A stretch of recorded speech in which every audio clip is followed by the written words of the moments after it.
I just finished the Wallflower series and now it's over, so I thought it would be fun to rank these and give you some inside scoop you're not going to find anywhere else, unless you read the author's note in the back of each book. Hi, my name is Bea. Welcome to my channel, Mama Needs to Read Romance, because nobody in one of these books is going to ask me to make them mac and cheese at 5:30 in the morning.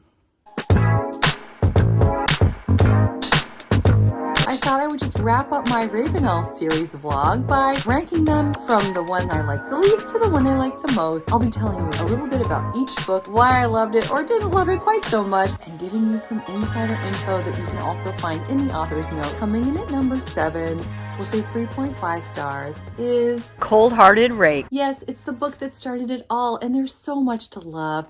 We have Kathleen. She is the widow of Theo, who just died. They were only married for a few days, and she is stuck with Theo's 3 younger sisters. She loves them all, and she wants them to do well, but they are in big trouble because there's no male heir around. Now, they do find someone. It's a distant cousin of the Ravenels. Devon is his name. His brother West and he are just basically ne'er-do-wells. They hang out in London society, and Devon gets yoked with this huge estate and these 4 ladies who all need support. And initially, he is just the worst, but Kathleen brings out the best in him and his brother West, who undergoes quite the transformation. I loved seeing that. Oh, by the way, let's look at the step back really quickly before I go further.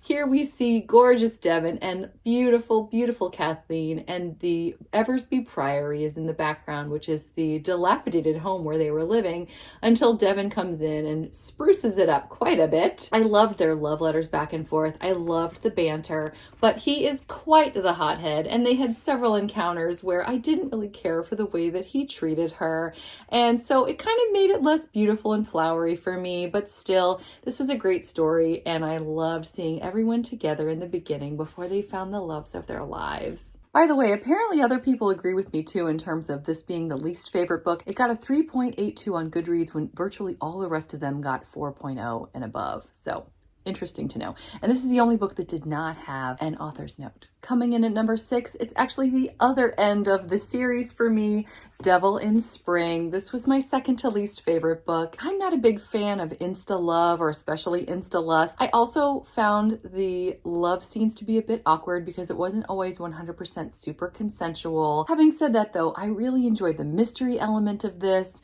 And my favorite though by far was seeing some of our favorite characters from the Wallflowers who are very much in this book. Sebastian and his wife Evie, as well as Lillian and Marcus, the Earl of Westcliff. Seeing them in this book so much together really made the book for me. I loved every scene with a wallflower in it. However, I didn't find the romance to be super compelling between the 2 characters. There were some great scenes though. In the author's note, Lisa Kleypas discusses many of the inventions from the time that she uses in her book, but I was most taken with and will tell you about the whiskey. Keir McRae, our main character, he is a whiskey distiller, and she learned so much about whiskey. In fact, she bases the whiskey distillery on a real-life whiskey distillery on Islay in Scotland, which is pretty neat. So you'll learn a little bit about whiskey if you read this book. Coming in at number 5. This got 4 stars for me. It is Chasing Cassandra. We have Cassandra Ravenel. She is one of the twins,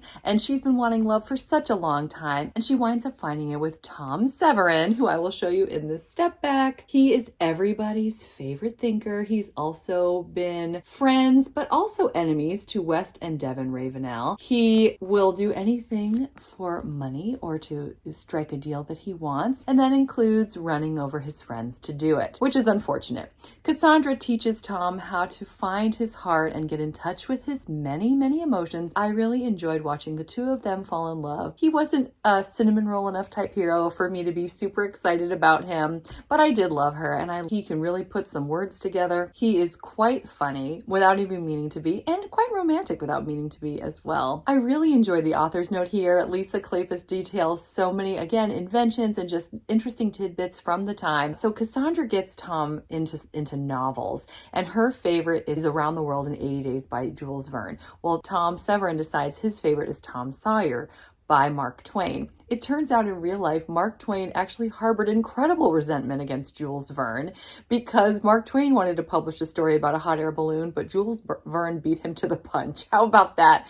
I thought that was really interesting. Coming in at number 4, we have the second book in the series, Marrying Winterborne, which I gave a 4.5. Let's take a look at the step back. We have Helen. She is the oldest of the Ravenels sisters and the sweetest too. She loves her orchids, and we see the very handsome Welshman Rhys Winterborne, who is the proprietor of the biggest department store ever, and I believe this is it here in the back, Winterborne's. It's like a palace, and they wind up getting married. She is such a shy, sweet thing, and he is such the opposite of that, and they bring out the best, I think, in one another. He makes her braver, and she brings out his softer side. I love the shopping. I love the romance.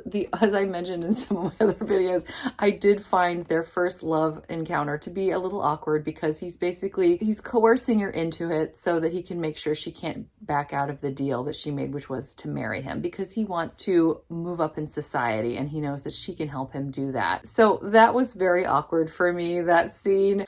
The author's note in this book actually centers around bustles, believe it or not. They were very popular in the late 1800s, and often it was like a cushion that was right over your rear that was stuffed with horsehair or hay. And imagine wearing that all of the time. Coming in at number 3, we have Devil's Daughter. I gave this a 4.75.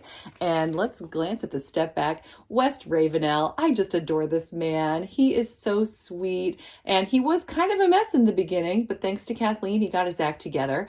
And he meets and falls madly in love with Phoebe, who is actually the widow of a person that he bullied in boarding school. Now, she initially, because of this, hates West, but then over time she realizes that he is a changed man, that he is a good man, and he is the perfect father for her 2 young sons. They had some really spicy, steamy scenes, I think more so than just about any book. I'm not including this one because this was just too wild for me, I have to say. But these were spicy, but not crossing the little bit of a line I have in terms of like, that was too much.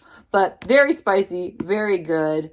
I loved, again, seeing Evie and Sebastian because this is their daughter, Evie and Sebastian from the Wallflowers I'm referring to. And I loved seeing Phoebe find the love of her life. Just so happy for them. In the author's note, Lisa Kleypas tells many interesting facts about the X and where that originated in terms of being a kiss, but also she discusses learning about Victorian farming through a PBS special, I believe it was, but she found it on YouTube, and I'm going to link it below in case you would also like to learn more about Victorian farming, as did West, who knew just about everything in this book. Coming in at number 2, it is Devil in Spring. Here we have Evie and Sebastian's son, Gabriel, who comes across Pandora, one of the Ravenel twins, as she is stuck in a chair at a dance. I think it's such an adorable meet cute. I was chuckling so much throughout this entire book, honestly. The 2 of them together. She's so eccentric and fun and flighty, and he is so grounding, but also very patient with her. He never takes any interesting things she says to heart. He always just takes it in stride. I love how gentle he is with her. Here is their step back. I just adore this couple so very much. And I loved seeing Sebastian for the first time in his fatherly role. The scenes between Evie and Sebastian are just yummy. I'm just going to say it. They're just yummy. I just loved it. I loved the main characters. I loved seeing some of the characters. In fact, Marcus, Earl of Westcliff from Wallflowers, also makes an appearance in this book. I just loved it so much, and it was also very exciting too. I don't want to give too much away, but there is some major stuff that happens that leads into my favorite book, and I'll talk about that in 1 second. Let me read you just a little part of this author's note. You're going to love it. The character of Pandora is my homage to the real-life board game designer Elizabeth Magie, M-A-G-I-E, who invented several games, including one called the Landlord game in 1906. Do you have any idea what that might be today? I bet you do. Charles Darrow eventually sold his version of the game to Parker Brothers and titled it Monopoly. How cool! And my number 1. I know nobody's surprised if you've seen any of my videos. Oh, Hello Stranger. I love this book so much. 5 stars. I also gave that one 5 stars, by the way. But let's talk about this one. Let's just always talk about this one. Hello, Stranger. We have Dr. Garrett Gibson and Ethan Ransom. He is a detective. And oh my gosh, it's just so good from start to finish. Do you know, I've never said this before. The first time I listened to this story, and by the way, Mary Jane Wells narrates this entire series, which yay, yay, yay. She does American accents, Welsh accents, Irish accents, British accents, all fabulously, just amazing, just incredible. So loving Mary Jane Wells in this series. But the first time I listened to this book, I was doing dishes and they describe Garrett in a fight in an alley. And Lisa Kleypas does such a good job. I don't know, I'm ridiculous. I was actually like going through the motions. I'm wearing kitchen gloves in my kitchen and I'm pausing doing dishes because like she's describing how she's fighting these assailants. And I was like moving along with her and I was like, wow, this is really well described. I would never be able to describe a fight as well as Lisa Kleypas could, but it was just so fun. And I'm so sorry that I'm so ridiculous. But anyway, it was fun is what I'm trying to say. So Garrett is a doctor. She's independent. She's strong. She's smart. She's brave.